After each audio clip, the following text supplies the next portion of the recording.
Leçon 148. Révision 4. À réviser matin et soir. Et chaque heure. 5 minutes avec cette pensée de préparation suffiront pour laisser Dieu diriger la journée, avec sa pensée.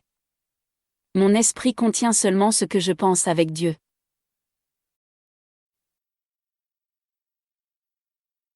Les pensées ne viendront pas de toi seul, car elles seront toutes partagées avec lui. Ainsi chacune d'elles t'apportera le message partagé, de son amour. Ainsi tu es complet lorsque tu t'unis à lui, et lui à toi.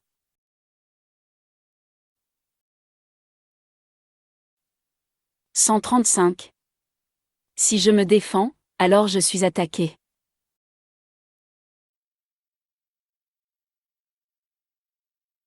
Le sentiment d'être menacé, c'est croire en une faiblesse inhérente. Le monde est basé sur cette croyance insensée. Et tous ces armements, ces lois, ces dirigeants et ces dieux, tous ne servent qu'à préserver ce sentiment de menace. Le corps est neutre. Il n'a pas besoin de défense ni de médicaments, ni de soins, ni d'attention du tout. Cela ne saurait être répété trop souvent. Ce « soi-là » qui a besoin de protection, n'est pas réel.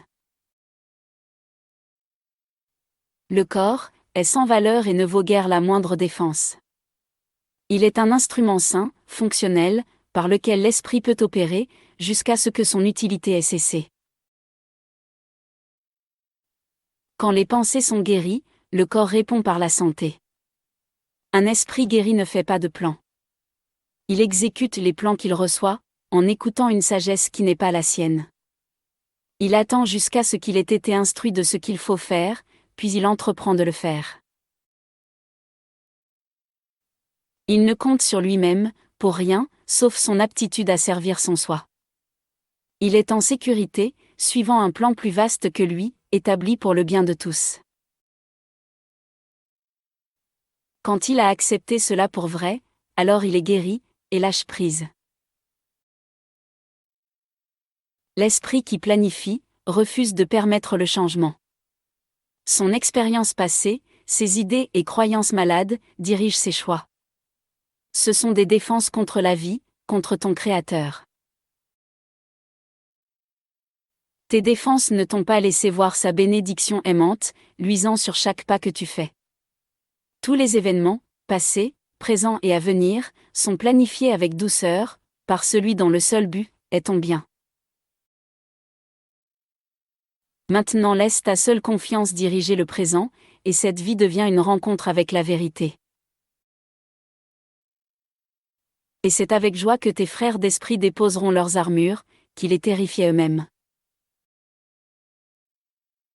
Aujourd'hui nous serons sûrs que tout ce dont nous avons besoin, nous est donné. Nous ne faisons aucun plan sur la façon dont cela sera fait. Aujourd'hui nous recevrons, afin de pouvoir donner, au lieu d'organiser. Et nous recevons véritablement, lorsque nous disons : si je planifie, me défends, alors je suis attaqué. Mais dans l'abandon à mon soi, je suis fort et j'apprends. S'il y a des plans à faire, tu en seras instruit.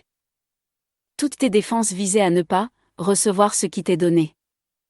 Or dans la lumière et la joie de la simple confiance, tu reçois. N'essaie pas de planifier cette journée. Car tu ne peux concevoir tout le bonheur qui te vient, quand tu ne fais pas de plan. Tout le long de la journée, lorsque tu es tenté de tramer des plans, souviens-toi. Ce jour est saint. C'est ma résurrection. Je n'essaierai pas de planifier ma journée, car le Fils de Dieu n'a pas besoin de défense, contre la vérité.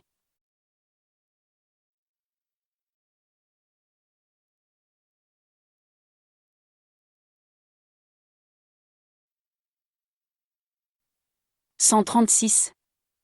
La maladie est une défense contre la vérité.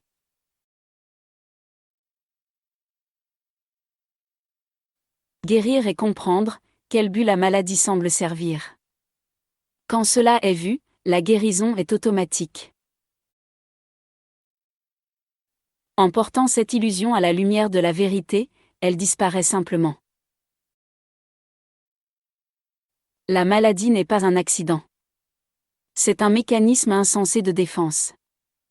Les défenses sont faites consciemment, avec une intention précise, contre la vérité. Elles ne semblent être inconscientes, qu'à cause de la rapidité avec laquelle tu choisis de les utiliser. En moins d'une seconde, tu choisis, reconnais ce que tu veux faire, puis tu considères cela fait. Tu évalues une menace, l'ayant jugée réelle, puis montes une série de défenses. Mais après coup, ton plan requiert que tu oublies que tu l'as fait. De sorte qu'il semble extérieur à toi, alors que c'est toi qui l'as mis en place. C'est cet oubli rapide du rôle que tu joues, pour défendre ta réalité, qui fait que les défenses semblent justes. Mais ce que tu as oublié si vite, tu peux te le rappeler, en reconsidérant ta décision. Que tu ne te souviennes pas est simplement le signe que tu fais encore selon tes désirs. La maladie est une décision, un plan que tu fais, quand la vérité surgit dans ton esprit. Alors tout ton monde titube, prêt à s'effondrer. Et maintenant tu es malade, victime, afin que la vérité ne menace plus ton monde. Ainsi le souvenir que tu es au-delà de ce petit tas de poussière, est réduit au silence. Ainsi le corps devient plus fort que la vérité, et te permet même de mourir. Ainsi tu es loin du ciel et de ta source. Et l'enfer, le chaos, triomphe sur son trône. Or qui croit et peut voir ses illusions, à part toi? Dieu ne connaît rien de tes plans. Tu peux seulement rêver que tu meurs, ou es souffrant. La création est simplement inaltérable, hors du temps, réelle, parfaite et aimante. Ainsi tu restes tel qu'il t'a créé. Nous demanderons aujourd'hui, à la vérité de venir à nous, et de nous rendre libres. Et la vérité viendra. Elle attend simplement cette invitation. La maladie est une défense contre la vérité. J'accepte la vérité. Je laisse mon esprit être entièrement guéri, aujourd'hui.